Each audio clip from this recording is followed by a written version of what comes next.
Problem Phase 1. Q2. Craving. Solution Phase 3. Response 4.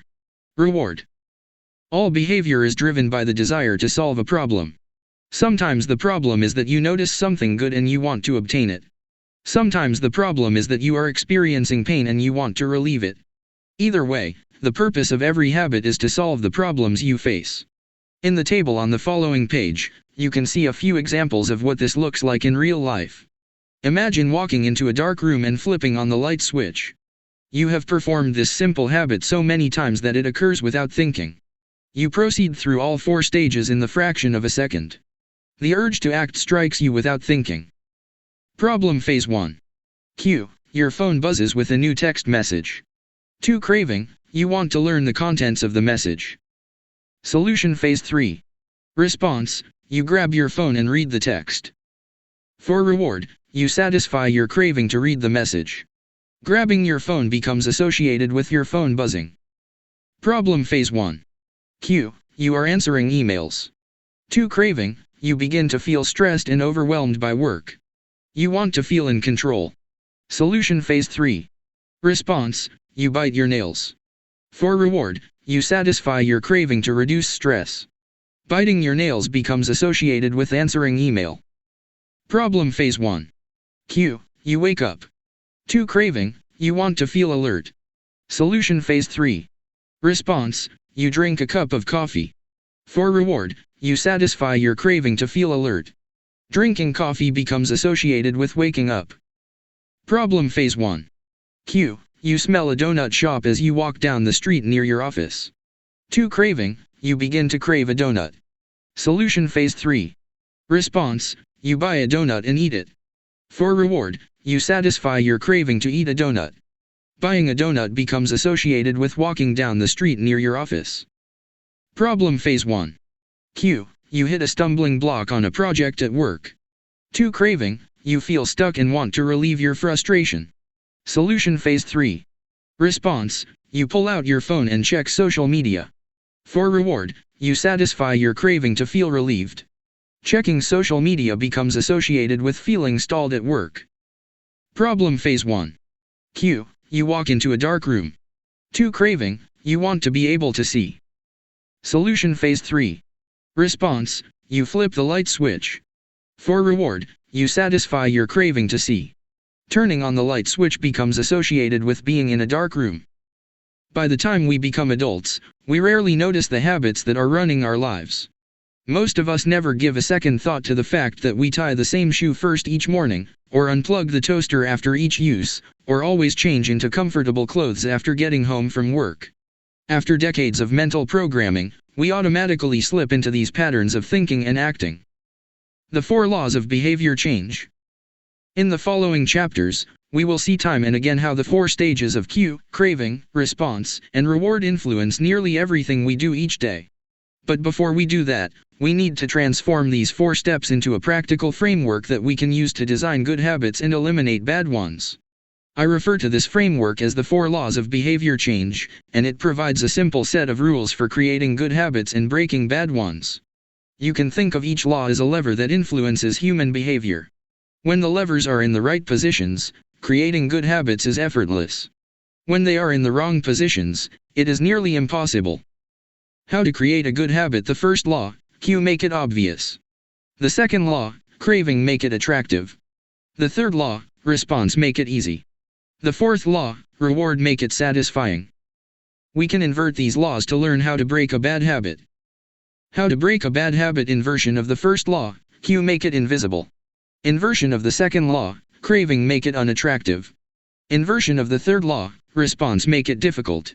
Inversion of the fourth law, reward, make it unsatisfying. It would be irresponsible for me to claim that these 4 laws are an exhaustive framework for changing any human behavior, but I think they're close.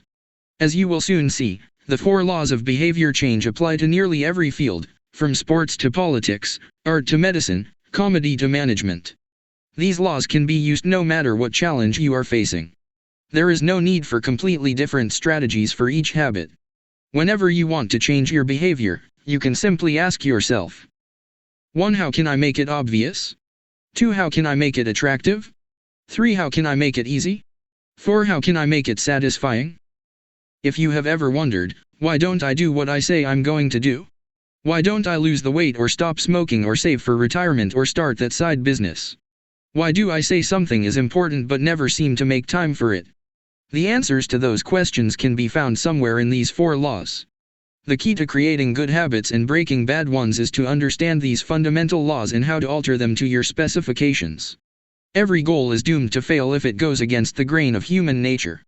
Your habits are shaped by the systems in your life. In the chapters that follow, we will discuss these laws one by one and show how you can use them to create a system in which good habits emerge naturally and bad habits wither away. Chapter Summary. A habit is a behavior that has been repeated enough times to become automatic.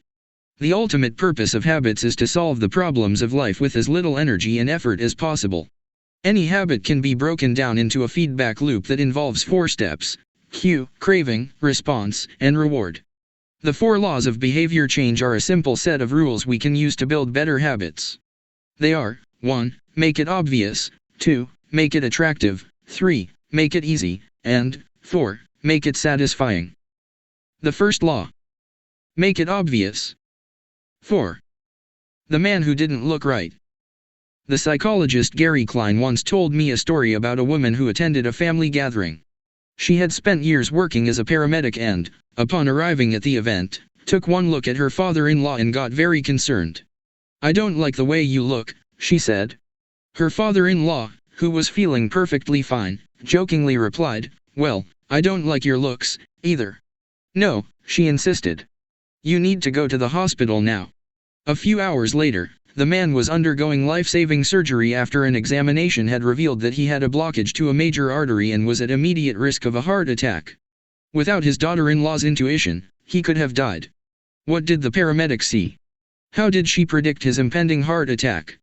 When major arteries are obstructed, the body focuses on sending blood to critical organs and away from peripheral locations near the surface of the skin.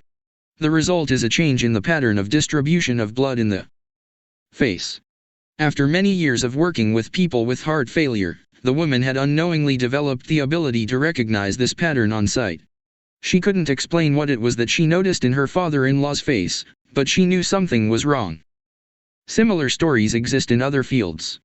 For example, military analysts can identify which blip on a radar screen is an enemy missile and which one is a plane from their own fleet even though they are traveling at the same speed, flying at the same altitude, and look identical on radar in nearly every respect. During the Gulf War, Lieutenant Commander Michael Riley saved an entire battleship when he ordered a missile shot down despite the fact that it looked exactly like the battleship's own planes on radar. He made the right call, but even his superior officers couldn't explain how he did it. Museum curators have been known to discern the difference between an authentic piece of art and an expertly produced counterfeit even though they can't tell you precisely which details tipped them off. Experienced radiologists can look at a brain scan and predict the area where a stroke will develop before any obvious signs are visible to the untrained eye.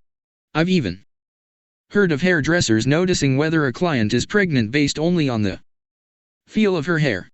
The human brain is a prediction machine. It is continuously taking in your surroundings and analyzing the information it comes across.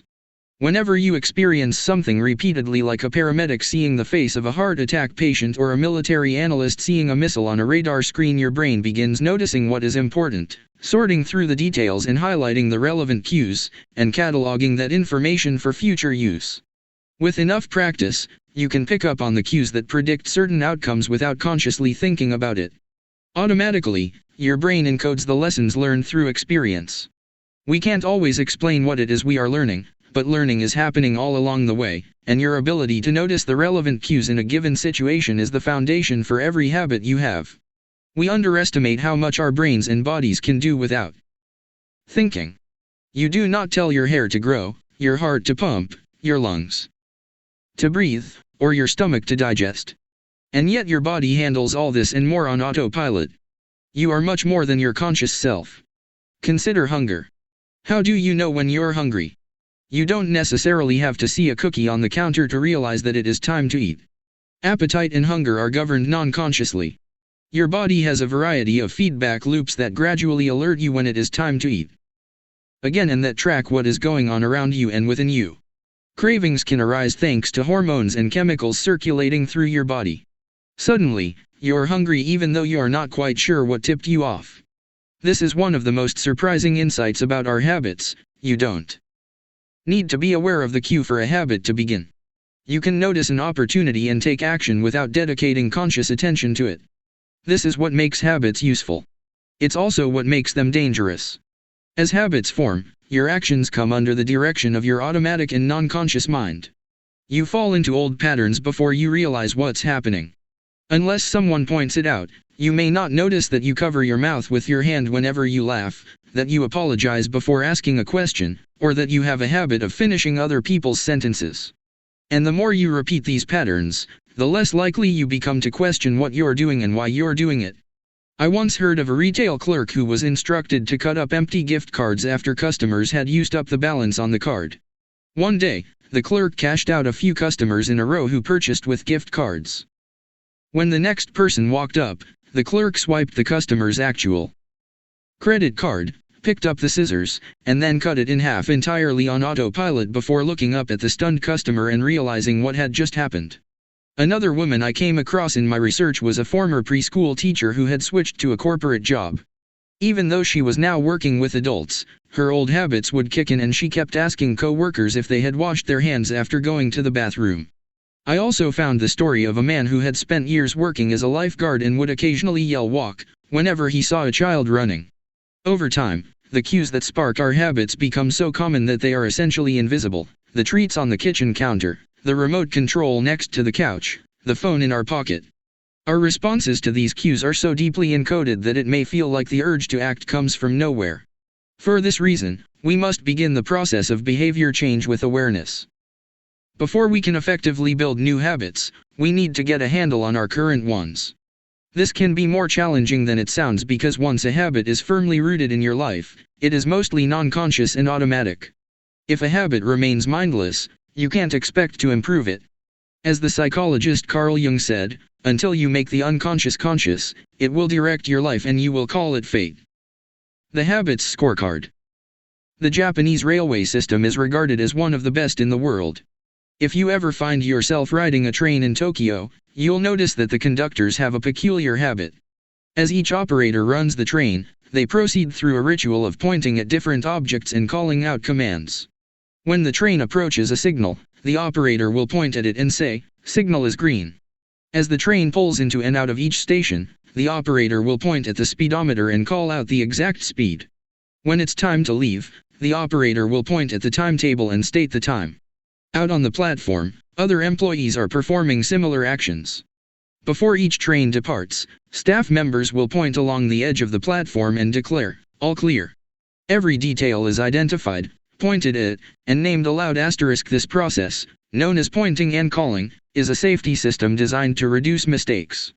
It seems silly, but it works incredibly well. Pointing and calling reduces errors by up to 85% and cuts accidents by 30%. The MTA subway system in New York City adopted a modified version that is point-only, and, within 2 years of implementation, incidents of incorrectly berthed subways fell 57%. Pointing and calling is so effective because it raises the level of awareness from a non-conscious habit to a more conscious level. Because the train operators must use their eyes, hands, mouth, and ears, they are more likely to notice problems before something goes wrong. My wife does something similar. Whenever we are preparing to walk out the door for a trip, she verbally calls out the most essential items in her packing list. "I've got my keys. I've got my wallet. I've got my glasses. I've got my husband." The more automatic a behavior becomes, the less likely we are to consciously think about it. And when we've done something 1,000 times before, we begin to overlook things. We assume that the next time will be just like the last. We're so used to doing what we've always done that we don't stop to question whether it's the right thing to do at all. Many of our failures in performance are largely attributable to a lack of self-awareness. One of our greatest challenges in changing habits is maintaining awareness of what we are actually doing. This helps explain why the consequences of bad habits can sneak up on us. We need a point-and-call system for our personal lives. That's the origin of the Habits Scorecard, which is a simple exercise you can use to become more aware of your behavior. To create your own, make a list of your daily habits. Here's a sample of where your list might start. Wake up, turn off alarm, check my phone, go to the bathroom, weigh myself, take a shower, brush my teeth, floss my teeth, put on deodorant, hang up towel to dry, get dressed, make a cup of tea. And so on. Once you have a full list, look at each behavior, and ask yourself, is this a good habit, a bad habit, or a neutral habit? If it is a good habit, write plus next to it.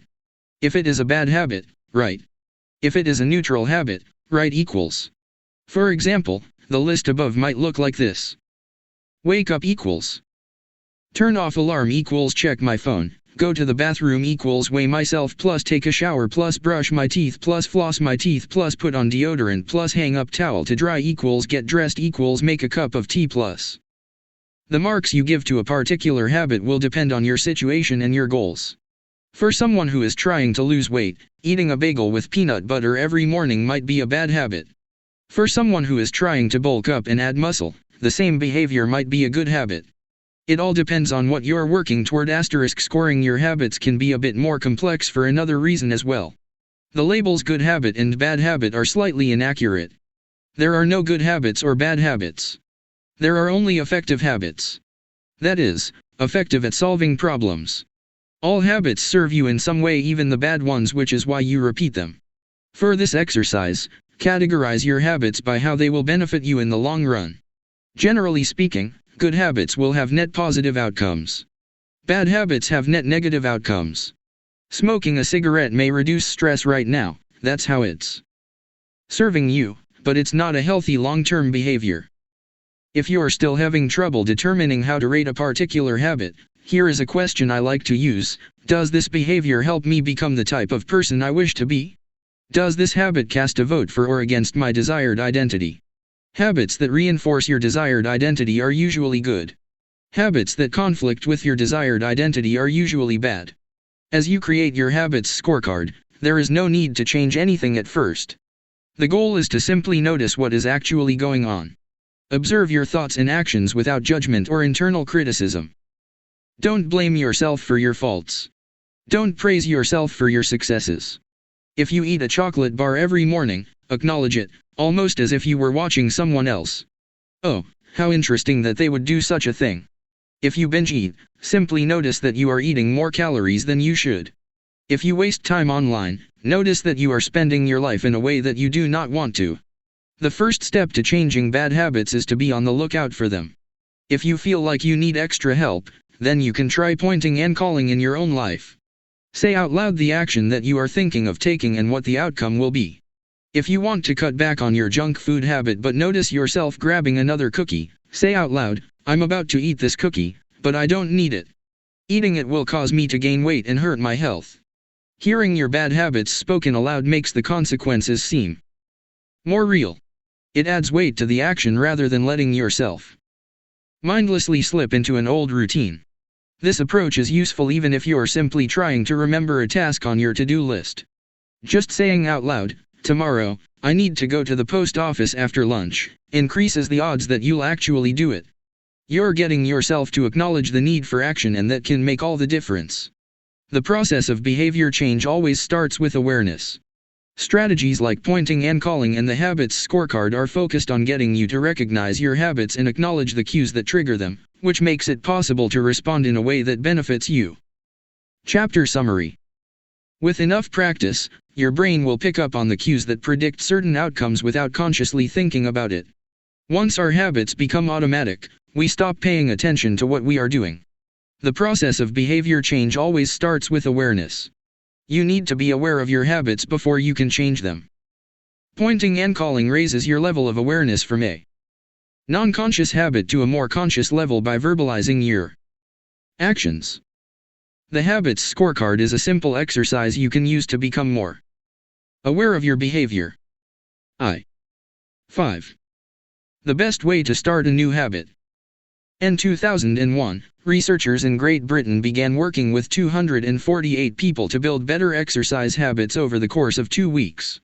The subjects were divided into 3 groups. The first group was the control group. They were simply asked to track how often they exercised. The second group was the motivation group. They were asked not only to track their workouts but also to read some material on the benefits of exercise. The researchers also explained to the group how exercise could reduce the risk of coronary heart disease and improve heart health. Finally, there was the third group. These subjects received the same presentation as the second group, which ensured that they had equal levels of motivation. However, they were also asked to formulate a plan for when and where they would exercise over the following week. Specifically, each member of the third group completed the following sentence: during the next week, I will partake in at least 20 minutes of vigorous exercise on day at time and place. In the first and second groups, 35 to 38% of people exercised at least once per week. Interestingly, the motivational presentation given to the second group seemed to have no meaningful impact on behavior. But 91% of the third group exercised at least once per week, more than double the normal rate. The sentence they filled out is what researchers refer to as an implementation intention, which is a plan you make beforehand about when and where to act. That is, how you intend to implement a particular habit. The cues that can trigger a habit come in a wide range of forms: the feel of your phone buzzing in your pocket, the smell of chocolate chip cookies, the sound of ambulance sirens, but the two most common cues are time and location. Implementation intentions leverage both of these cues. Broadly speaking, the format for creating an implementation intention is, when situation X arises, I will perform response Y. Hundreds of studies have shown that implementation intentions are effective for sticking to our goals, whether it's writing down the exact time and date of when you will get a flu shot or recording the time of your colonoscopy appointment. They increase the odds that people will stick with habits like recycling, studying, going to sleep early, and stopping smoking. Researchers have even found that voter turnout increases when people are forced to create implementation intentions by answering questions like, what route are you taking to the polling station? At what time are you planning to go? What bus will get you there? Other successful government programs have prompted citizens to make a clear plan to send taxes in on time or provided directions on when and where to pay late traffic bills. The punchline is clear: people who make a specific plan for when and where they will perform a new habit are more likely to follow through. 2. Many people try to change their habits without these basic details figured out. We tell ourselves, I'm going to eat healthier, or I'm going to write more, but we never say when and where these habits are going to happen. We leave it up to chance and hope that we will just remember to do it, or feel motivated at the right time. An implementation intention sweeps away foggy notions like, I want to work out more, or I want to be more productive, or I should vote, and transforms them into a concrete plan of action. Many people think they lack motivation when what they really lack is clarity. It is not always obvious when and where to take action. Some people spend their entire lives waiting for the time to be right to make an improvement. Once an implementation intention has been set, you don't have to wait for inspiration to strike. Do I write a chapter today or not? Do I meditate this morning or at lunch? When the moment of action occurs, there is no need to make a decision. Simply follow your predetermined plan. The simple way to apply this strategy to your habits is to fill out this sentence: I will behavior at time and location. Meditation. I will meditate for 1 minute at 7 a.m. in my kitchen. Studying. I will study Spanish for 20 minutes at 6 p.m. in my bedroom. Exercise. I will exercise for 1 hour at 5 p.m. in my local gym. Marriage. I will make my partner a cup of tea at 8 a.m. in the kitchen. If you aren't sure when to start your habit, try the first day of the week, month, or year. People are more likely to take action at those times because hope is usually higher. If we have hope, we have a reason to take action. A fresh start feels motivating. There is another benefit to implementation intentions. Being specific about what you want and how you will achieve it helps you say no to things that derail progress, distract your attention, and pull you off course. We often say yes to little requests because we are not clear enough about what we need to be doing instead. When your dreams are vague, it's easy to rationalize little exceptions all day long and never get around to the specific things you need to do to succeed. Give your habits a time and a space to live in the world. The goal is to make the time and location so obvious that, with enough repetition, you get an urge to do the right thing at the right time, even if you can't say why. As the writer Jason Zweig noted, obviously you're never going to just work.